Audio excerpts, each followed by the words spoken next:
zer behar ura aurkitu. Etxetik atera eta pausu batera. Hortxe dut dena, urrutira joan gabe, eskura.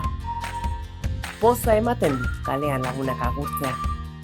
Betiko lagunak. Orain inoiz baino gehiago, gertutasuna estimatzen dut. Gertuko tratua konfidantzazkoa, benetako harremanetan oinarritzen dena. Zuengatik ez balitz. Kaleak utxik egon direnean, nola bota zaituztegun faltan. Zuek zarete herriko bizitzaren sortzaia. Lazkaoko bihotzaren parte.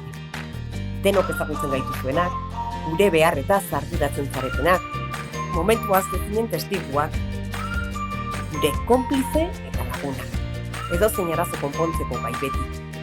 Edozein zalantza argitzeko prest beti. Ilusioz, pasioz, dedikazioz. Lanean beti, gure kalea pizten, gure herria indartzen. Orain, inoiz baino gehiago, harreman sendoak josteko garaia da. Arduraz jokatzeko garaia. Lazkao aukeratzeko garaia. Nik Lazkaon. Zuk zergatik ez?